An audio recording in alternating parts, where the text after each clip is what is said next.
श्री कृष्णा। श्री मद्भागवत के अंतर्गत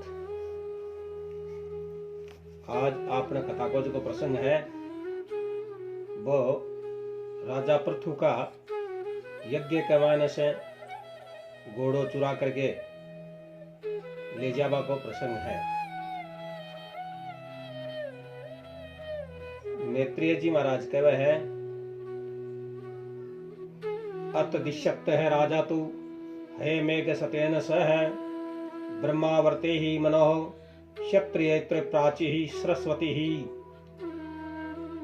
हे विदुर जी, राजा पृथु प्रजा को पालन करता हुआ यथा समय सरस्वती नदी का तट का उपरांत 100 अश्वमेघ यज्ञ आरंभ किया। उसमें ऋषि मुनि देवता आदि ने भाग लिया। यज्ञ की कीर्ति सुनकर के इंद्र ने यज्ञ के घोड़े का अपहरण कर लिया। राजा के पुत्र ने अत्रि के आदेशानुसार अश्वहरण इंद्र का पीछा करते हुए कहा, अरे अश्वचोर, ठहर ठहर, कहां जाता है। इंद्र ने साधु का वेश धारण कर लिया। राजा के पुत्र ने घोड़े लेकर यज्ञ स्थल पर लाकर के बांध दिया।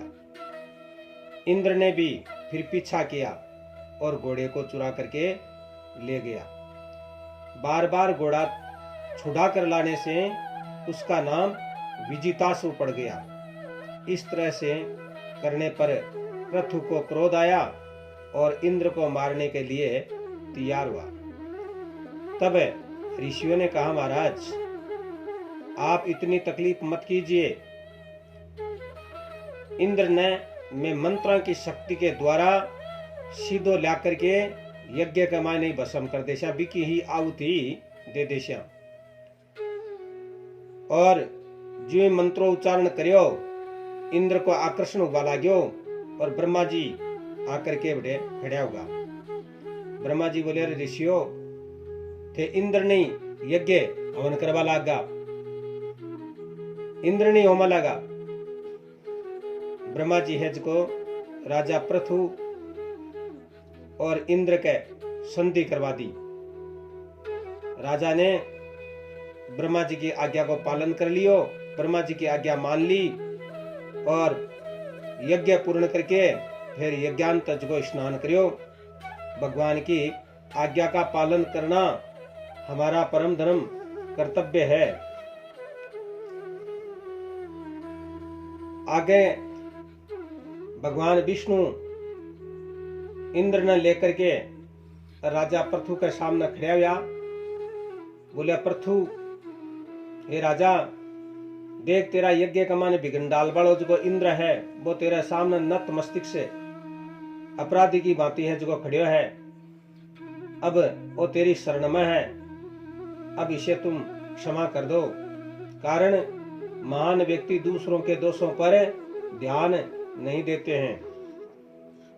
क्षमा बड़े को चाहिए और छोटे को उत्पात का रहीम हरि को गठ्यो जो भरगू मारी लात।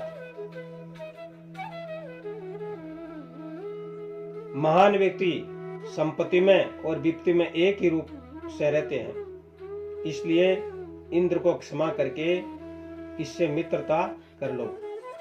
भगवान के अमृतमय वचन सुनकर राजा ने कहा, प्रभु की आज्ञा शिरोधार्य है।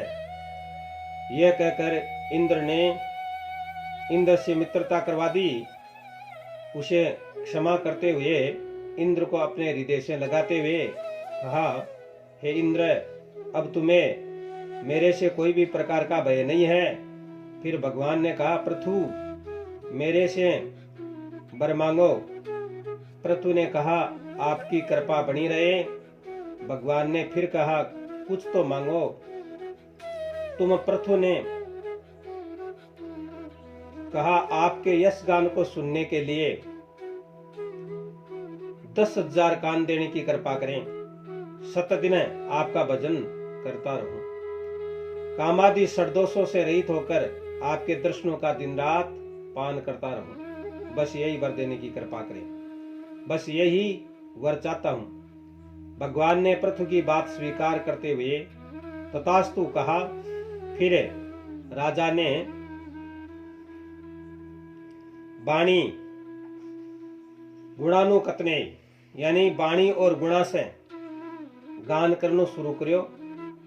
और पृथु बोलियो, मेरी बाणी है जी आपकी सदैव गुणगान करती रहे, कान कथा सुनता रहे, हाथ आपकी सेवा करता रहे, मन आपकी स्मृति में लगेड़ो रहे, चरण आपके तीर्था की यात्रा करते रहें, सभी जगह आपको देखता हुआ सभी को प्रणाम करता रहूं, आपके भक्तों का इन आंखों से दर्शन करता रहूं, यही वर देवें।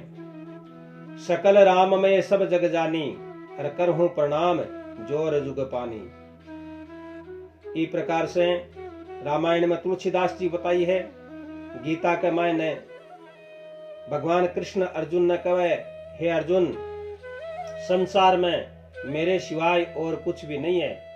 जैसे धागे में मणियों से गूंथे हुए हैं, उसी तरह से यह संसार मेरे में गूंथा हुआ है। यही धागा के मान माला गूंथेड़ी हुआ है, भी प्रकार से वो संसार है जो मेरे में गूंथी जड़ो है।